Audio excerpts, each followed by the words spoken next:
Happy holidays. Hi. Yeah. So, next week's Thanksgiving, you know what that means? Time with family. Yeah. And this year we have elections, or we had. So now we have people who have another thing to not talk about if they're wise, because that's another point of conflict. So in the half decade plus I've been doing this coaching, I've had 3 911 calls on Thanksgiving. Ooh. You know, what do I do? This happened. Yeah. Do you find people get more wound up and there's more issues around the holidays? Oh, of course. I mean, good gracious. Family stresses you out anyway. Yeah. And when you're just learning about boundaries and how to manage all that. Well, and you may have relatives that don't understand or respect your boundaries. That's lots of fun. Or they could just be assholes. Oh. So true. So I often say the number one thing people say before they allow someone to take advantage of them or abuse them is, but they're family. I hate that phrase. Me too. Now, I also know that we have a lot of people on TV right now saying, cut out your family. Right. And it's not that simple. And that's not the answer. Yeah. So don't talk about religion. Don't talk about politics. And unless you really want to depress everyone, don't talk about the Dallas Cowboys because they suck. Okay? So they lost again. You know, and we're going down to Texas, but we're going to the Houston area, so that's not as bad. But what are some things you'd tell people to navigate this challenging time of year? Because holidays should be, like, I love Thanksgiving weekend. It's always my favorite holiday. I saved Thanksgiving last year by getting celery when someone who shall remain nameless, my sister Colleen, forgot to get celery for the stuffing. Yeah. But there'll be a short coming out on Thanksgiving Day on that. Okay. I wondered if you'd put that out yet. I didn't know. No, I'm saving it. Things that I tell people. So you can do your damnedest to avoid topics, but sometimes there's people that just won't stop. And so I tell people, make sure that you have a way to leave if you need to, because there are certain times that you just can't stick around, but it doesn't mean that you have to start a big fight about it. I'm going to talk about Jesus Christ and see if they found their Savior, if they start on politics. If they start on politics, and I don't want this discussion to continue, or they won't let it go. Right. And we look, I talk to people, I look for what is the simple answer that you can repeat once or twice. And if someone still won't drop it, then you make your exit. Well, and there's always food to go get around absolutely. the holidays. Follow your rules to a point, obviously. I'm not talking about going to someone's house and being disrespectful. No. But do it the way you want to do it. You know, you can set up the holiday however you want it to be, especially if you decide you don't want to go to family.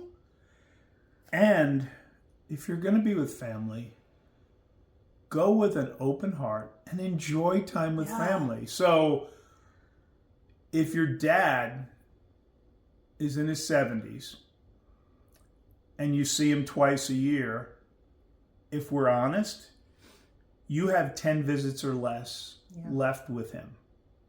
Let that sink in. Not 5 years. Not, depending on how long he lives, family history and all. But when you start going, oh, I only see him twice a year and he's within 5 years of the average death, you don't have 5 years with him. You have 10 visits. So make the visits count. Don't let little things that shouldn't annoy you because they are who they are with your relatives. So your mom's going to talk about this or your mom's going to do that. Perspective. Yeah, and you know what? That's okay.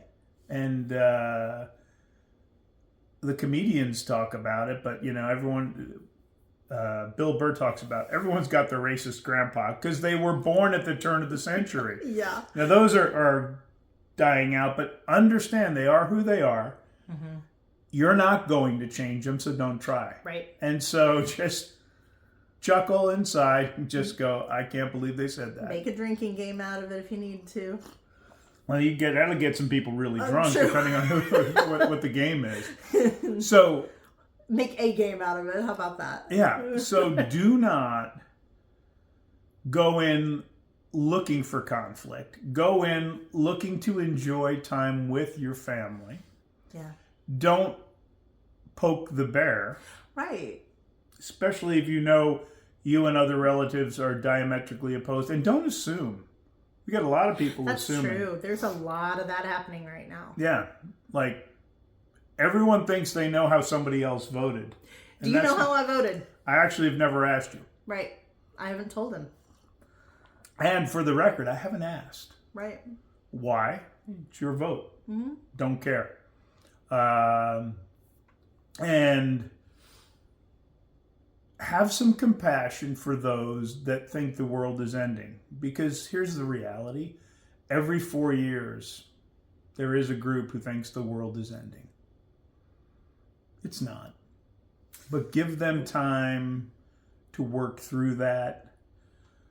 Get past the fear-mongering that has led up to it.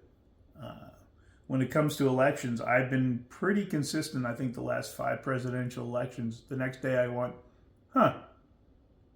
because yeah, I have no idea who's going to win, you know, and I'm not going to let it ruin Thanksgiving with my family. I'm not going to let it ruin Christmas. We're not going to talk politics in this house when we have people over for the holidays. That's just not going to happen because I'm here to spend time with people I love, and that's the focus of the holidays. But in keeping with what I said earlier, one of my sons, even when he and I go somewhere together, he insists on taking his own car because he wants to have an exit in case things get out of hand. But like you're saying, that doesn't mean go in and, try to start something or, try to expect people to change to fit you. Yeah. How about you just enjoy each other's company? Exactly. Because if they're the only family you got, you might want to enjoy what you can enjoy when you can. Practice changing the subject. Yeah. And, it's like I might have a relative who insists on turkey on Thanksgiving, even though everyone in the family voted no turkey. I voted with her, so. You were the only two who voted that way. See, we know your vote on that. Colleen, I was there to back you up, babe. It's okay. There'll be 2 things, I'm sure. Where we're doing ham this weekend. Yeah. Because that's what a couple of people voted on. I let other people decide. So have a great holiday. Don't get sucked into the drama. Practice exiting the conversation. Yep. I don't know if the drinking game's a good idea, depending on the family dynamic. Not really. I can't use that this year. I'm alcohol-free till December 31st. Well, and it's easy for me to joke about it because I drink. can't even have any alcohol. I don't drink at all. Oh, we'll have you drink water. 8 ounces. Oh, son of a... We got a drinking game for Melanie. Man. She doesn't hydrate well enough. I don't. So, enjoy your Thanksgiving and Christmas and Hanukkah and whatever, and look for the positives, minimize the negatives, and we'll see you next time.